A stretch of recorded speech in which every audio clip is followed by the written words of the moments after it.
When law enforcement is tasked with the investigation of serial murder, they respond in several different ways, including holding conferences with the involved agencies, acting as a clearinghouse of information of the serial crimes, using an outside investigative consultation team, psychological profiling, or the formation of a task force.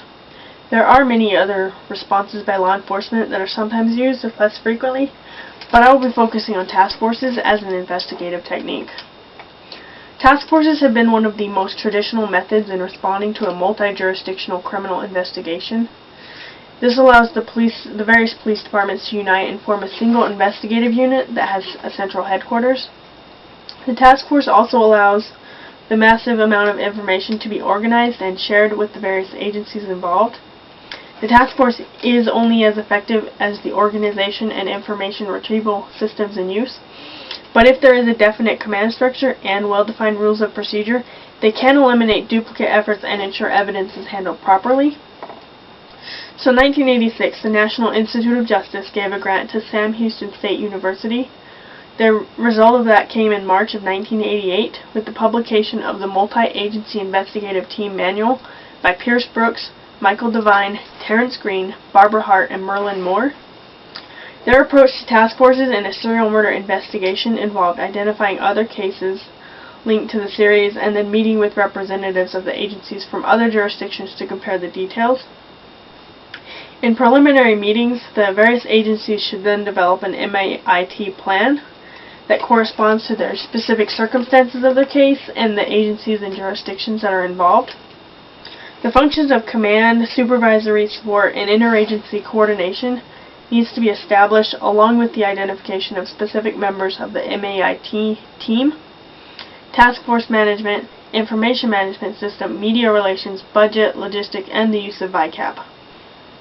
The size of the task force depends upon the case, and a smaller task force may have the same individual assigned to numerous functions, while a larger task force can allow an individual to be assigned to a single function in the task force.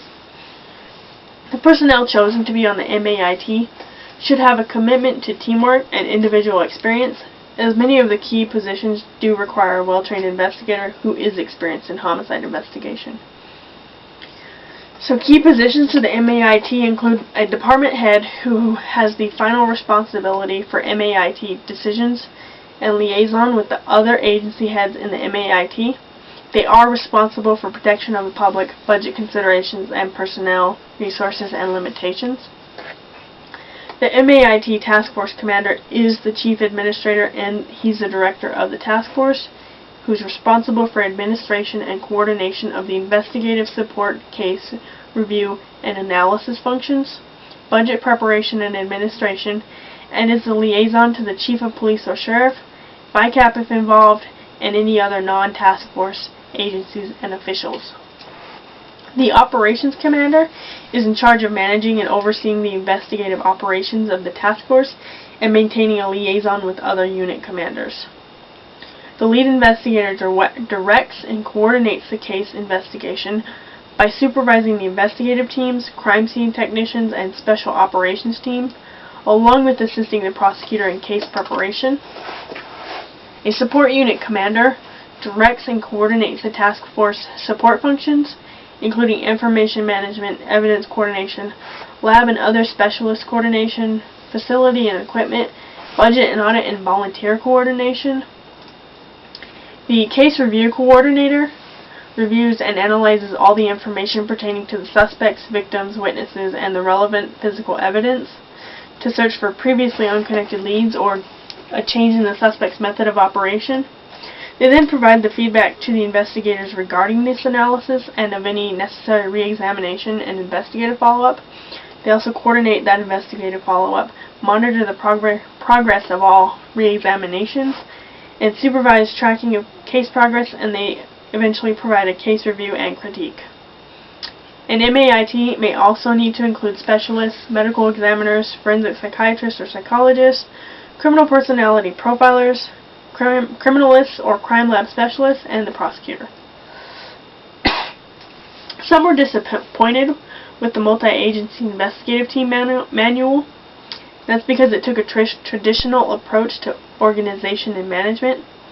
So in July of 2008, the Behavioral Analysis Unit of the National Center for the Analysis of Violent Crime released Serial Murder: Multidisciplinary Perspectives for Investigators.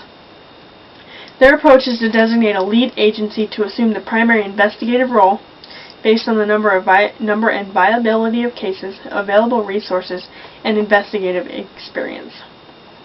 They then include representatives from law enforcement agencies involved in the investigation and any outlying agencies that do not have an identified case in the investigation. Their advice is for law enforcement administrators to assign the most qualified investigator or investigators to lead the case. The investigator needs to have the experience, the dedication, and the tenacity to direct all aspects of the investigation. They need to be able to select and assign investigators and support personnel as needed by the investigation. It is not recommended that investigators who do not have the ability to collaborate with colleagues be assigned to investigative teams because they can hinder the investigation. Also, those who cannot leave their ego at the door may not be a good fit for the task force, as their personality differences could distract away from the investigation. The lead investigator and co-lead investigator in this is to review all incoming information, collate the information, and then assign the leads. If this grows to an unmanageable task, the lead control officer can be delegated to an experienced investigator. The lead investigator or lead control officer is then responsible for distributing that relevant information to the entire task force. The lead investigator immediately implements a pre-planned task force model, and most commonly involves establishing an information management system to track any tips or leads in the case. The personnel involved in the task force needs to be familiar with this system. The lead investigator directs a group of experienced homicide investigators to investigate the case, and the size of the task force is not necessarily the important thing, but instead it is the experience of the personnel on the task force. The lead investigator is in charge of running the investigation, and the administration is just there to provide the necessary support, including obtaining equipment, funding, and manpower. But they do need to have a close, cooperative working relationship while still maintaining their own responsibilities in the task force. It is also recommended to have a liaison personnel who have exceptional interpersonal and communication skills. The investigator is assigned to maintain constant contact with the families of victims by keeping them updated on the progress of the investigation and pending press releases. There will also need to be communication with the numerous support entities that are both inside and outside the task force, and that may include the prosecutor's office, the forensic laboratory, the medical examiner's office, and any other surrounding law enforcement agencies. So task forces have been used in many cases, including the Green River murders that have been connected to Gary Ridgway, the Atlanta child murders connected to Wayne Williams, and the Gainesville Ripper case that led to the arrest of Danny Rolling. In the case of Gary Ridgway, the Green River Task Force was created, and Captain Frank Adamson was selected to lead the team. There were over 50 investigators who were chosen by Adamson to be on.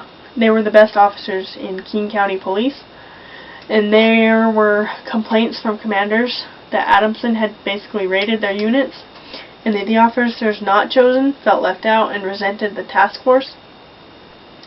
Other agencies involved in the task force were the Seattle Police Department, the FBI, the Washington State Patrol, the Pierce County Sheriff's Office, and the Port of Seattle Police. Captain Adamson had 2 lieutenants under him, and one was for directing the investigations unit and the other was for directing the proactive unit. The investigations unit had 2 sergeants who were in charge of several detectives. The proactive unit had 2 sergeants as well. One sergeant ran a street unit and the other ran an analysis section. They also included a victims team to learn everything they could about the victims and their activities on the street. And there was a suspect team to develop and investigate any potential serial killer. The proactive team visited the streets to gather their information and learn about men and women who made the streets their home. Captain Adamson also appointed Detective Faye Brooks as the task force's public information officer, and then Bob Keppel was a consultant to the investigation. The headquarters was located in the basement of King County District Court, and that allowed them easy access to prostitution arrest records and other materials that could assist them in the location of victims.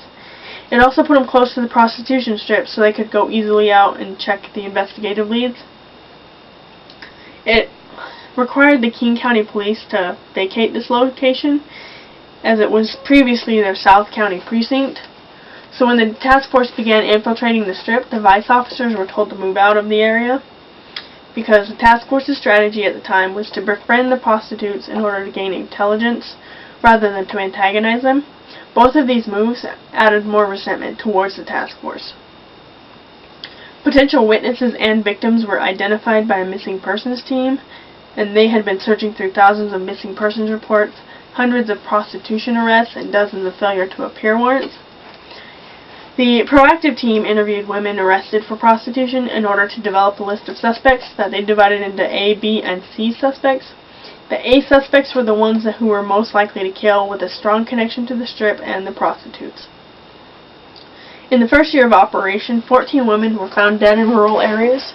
5 of those were found during April of 1984. The killings in Washington stopped in 1984, and the possibility that the serial murderer had moved to Oregon was explored, but the Portland police refused to help in providing information out of fear that the case would also taint them. So Sheriff Vern Thomas visited Portland specifically to speak with the chief of police in order to get cooperation.